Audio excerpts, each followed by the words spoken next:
Well, well, well. What do we have here? It's got independent suspension, so, I mean, generally this is voodoo and, too new for this shop. But here it is. I guess we can let those evils of modernness slide this time in the name of two-stroke triples. Now, we just pulled this into the shop out of the rain because for some reason it's raining when it should be snowing, but seems to be par for the course lately. This is one of those impulse buys that I really just couldn't pass up. Somebody actually sent me a link on Craigslist, and unfortunately I had to buy it. Now, I already have a 2000 Thundercat that is my trail sled, and I don't need another one. However, this is a 2002, and it was the only year of the Thundercat to have those extra wide running boards on it. So, I figured, that'd be a sweet sled to have the last year of the big 1000. It's got the good running boards. Came stock with reverse on all the machines, I believe. So, yeah, $1,200 I had to get it. Now, it came with the stock skis, but those were worn clean out. So we threw on a set of swap meet fines there just to kind of putt around. And I've driven it around the fields a little bit, but not a whole lot. It definitely needs some work. I mean, it could use a new seat cover. Now, it's got almost 6,000 miles on it. So, I'd maybe hazard a guess that the motor's never been apart.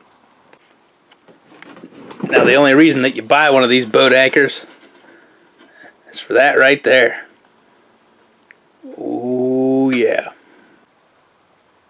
So it came with some D&D pipes, and actually the silencer as well. Although I'd really like to find a stock can for it, because I don't like disturbing the piece too much if I'm not racing.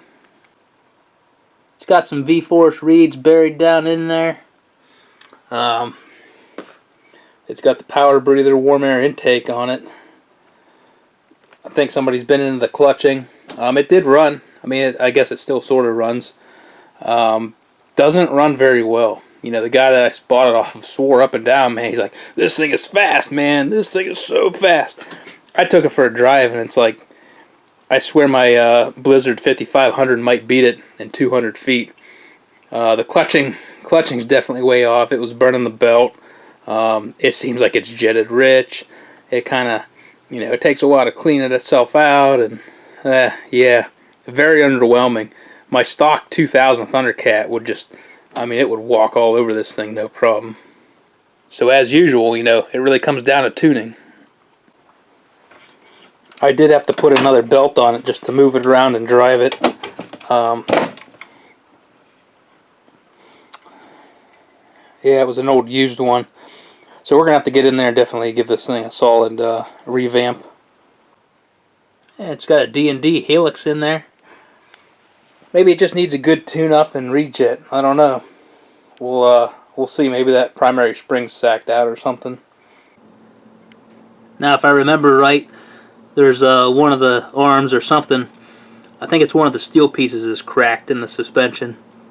So we're going to have to... we're going to solve that problem. Overall, pretty cool, slightly hot-rodded trail sled from back in the day. Well, I guess it's not that far back in the day. You can see where the belt was slipping and kind of smearing on the clutch there. And the old airbox boot's pretty well destroyed.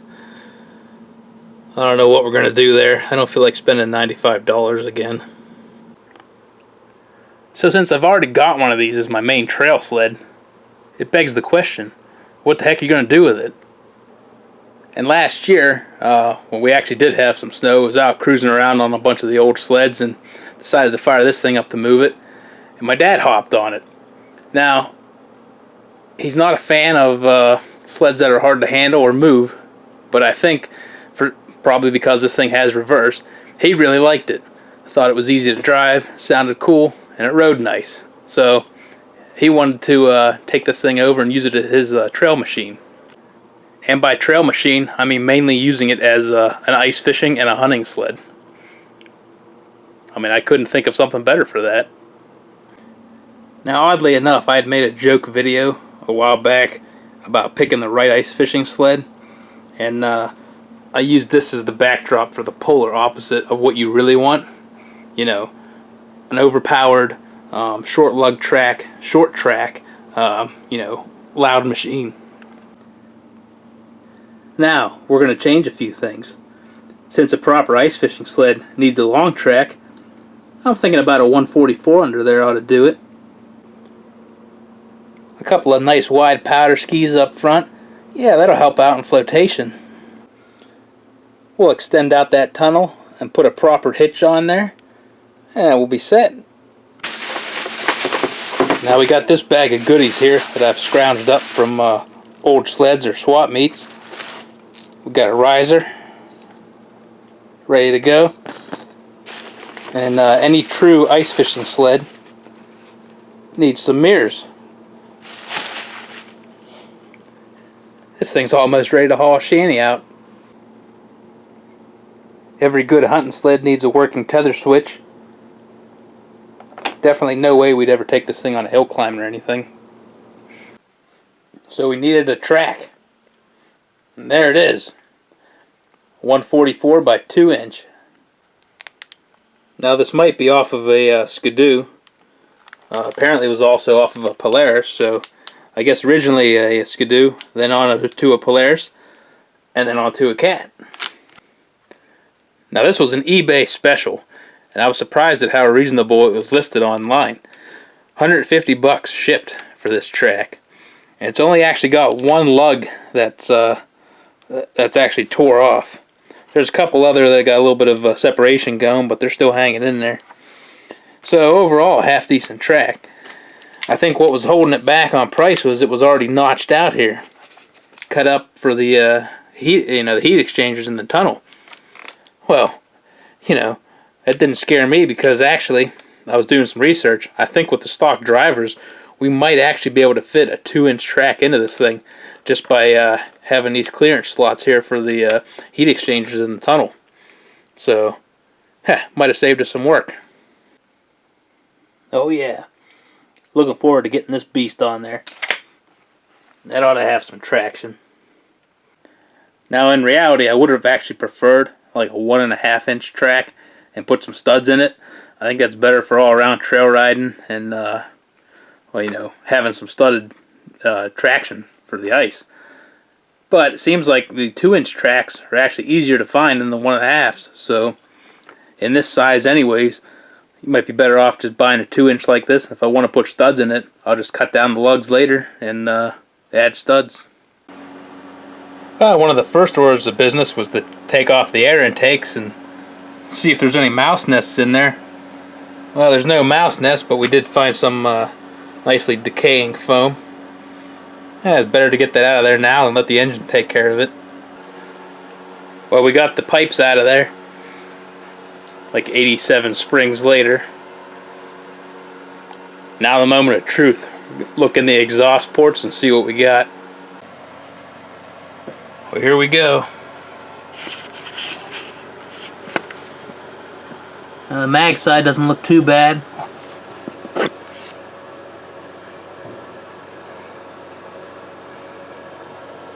We'll have to go in for further inspection here. Well, on the plus side, the pistons so far look pretty nice, and from what I can see on the intake side of the cylinder walls, no major scoring, so that's good. We might throw a compression tester on here, but hopefully if nothing's majorly indicative of the engine needing a rebuild, we're probably going to let it ride for now. This might be a future project down the road. The exhaust ports definitely look like they've been untouched, so I'd say that the motor's, I would say 100% stock internally, so we're only dealing with the external mods and the pipes and that kind of thing.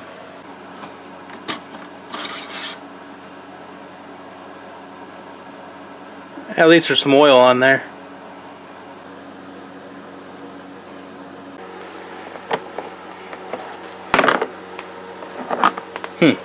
So we got the little cover ports here, I guess. So when you want to take it back to a cold air intake. I'm not sure if they're trying to sell this as extra air in, but it's warm air, or plug off the warm air for more cold. I don't know. I actually went through a whole thing with my other Thundercat where I didn't have the boots down there because they were rotted away and I didn't want to pay for them. So I actually hooked up some pod filters, kind of in the stock. They just kind of went into the box where the gap was open there. It worked fine. However, it definitely seemed like mileage, fuel economy suffered, and crispness of throttle after it was at operating temperature. So I bit the bullet and bought a new boot down there and ran it in its stock cold air intake configuration. So much better. I was amazed at the difference. So I guess there's one case where the factory kind of got it right the first time around. And we also found a little jet tool sitting down in there. And actually, what I believe are some well-aged jets. Let's see what they are. Alright, they look surprisingly nice for being in that bag. But we have... So those are 410s. So if those are in the ballpark of what's in there now, I think 320s or so was stock. So we're quite a bit larger, which may explain some of the dogginess of this thing. We may have to hone in on that a little bit better. Alright, well here's one difference though between my other sled. This one still has all the guts of the airbox intact. My other airbox was gutted, so we're going to have to decide if we want to do that or not. So you always find some interesting stuff when you're tearing it apart. While trying to find the screw for the clamp of that one carb boot, yeah, it's completely gone. No chance of an air leak there. Yeah, there was a little bit of grunge going into those carburetors. I'd say that broken carb boot wasn't helping.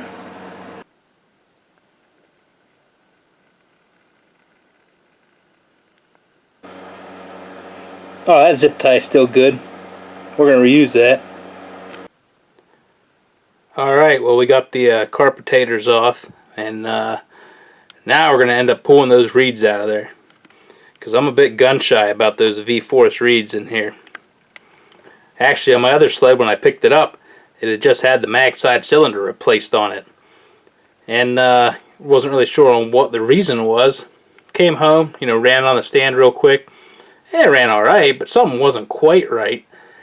Pulled the carbs, ended up giving it a once over. Sure enough, one of the reed pedals over there on the mag side had actually broken off and went through the engine.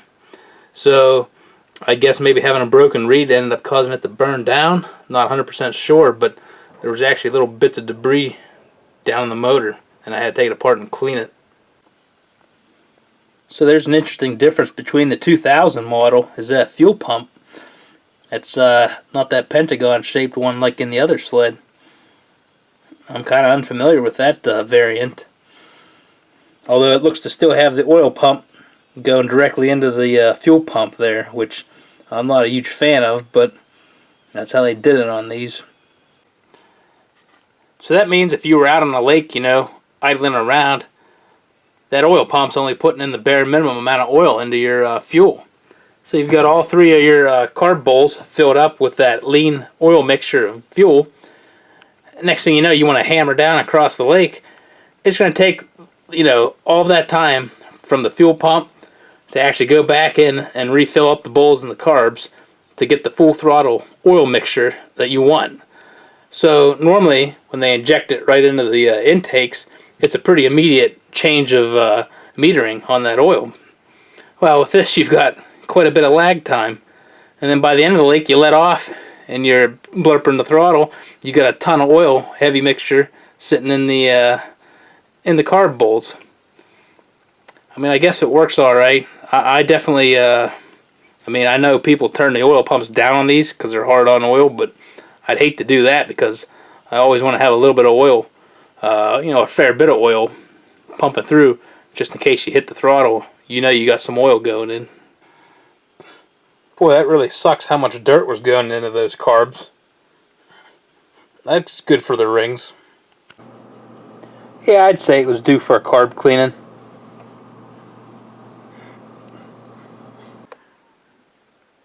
Alright, so like we said, we're in the process now of pulling these reed cages out to check the pedals over. And we got down to the old number 3 mag side. And you're not going to believe this. Alright, so we pop this thing out. Start looking. Yeah, reeds aren't too bad. They got some chipping going on. And you look here.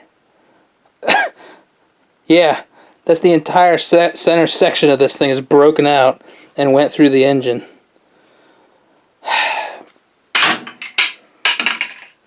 Those things are junk. I cannot believe either these ones are defective on the cats, or am I just having that bad of luck?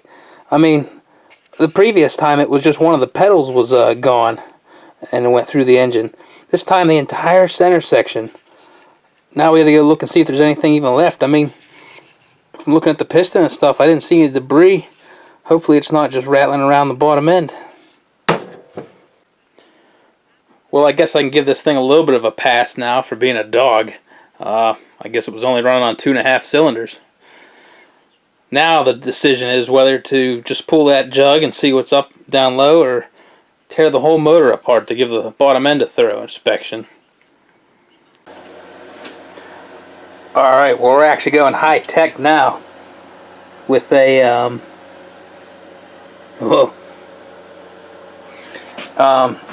we got a little camera here, which was a cheapie off of Amazon. I forget how much it was, but it wasn't much. And we're going to hook that up to the old phone here, which is actually a smartphone. And yeah, we're going to see if we can find any scraps of plastic down in there. Alright, I don't know if we got sound or not, but we're going in.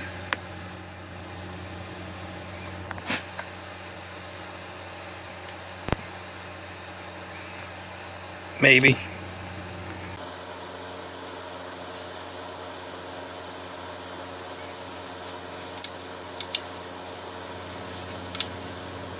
Yeah, just gotta jam it in there.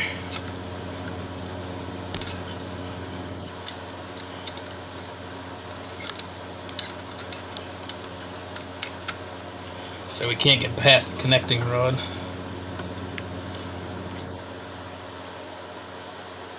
I mean, at least that looks somewhat good.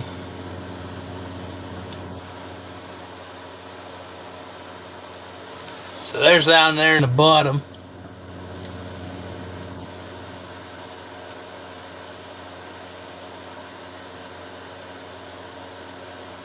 Looks like there's some oil sitting in the bottom of the crankcase.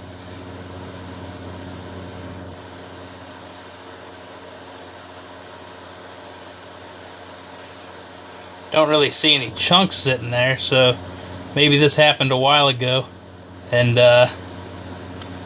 it's all been passed through. Let's see if no chunks blocking the oil passage.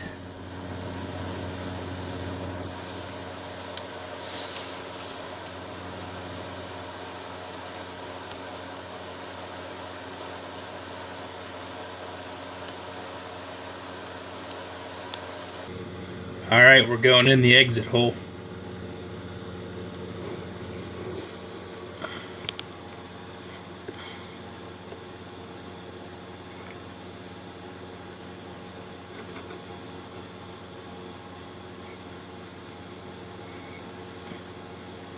Well, the domes don't look too bad. I can't tell if that's like compressed plastic that was on there or what. But overall, I guess, no real major damage.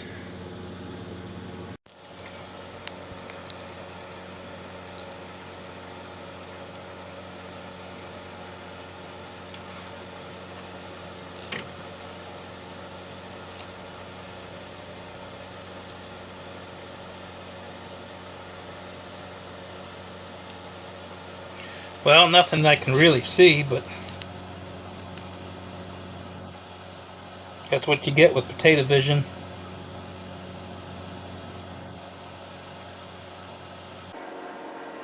Well, luckily I was able to go scrounge some reeds out of the box of random reeds out in the shed. So ought to be able to get 3 good ones out of the 4. That one's got some cracking in it, but still a lot better than the one that's missing that chunk out of the middle.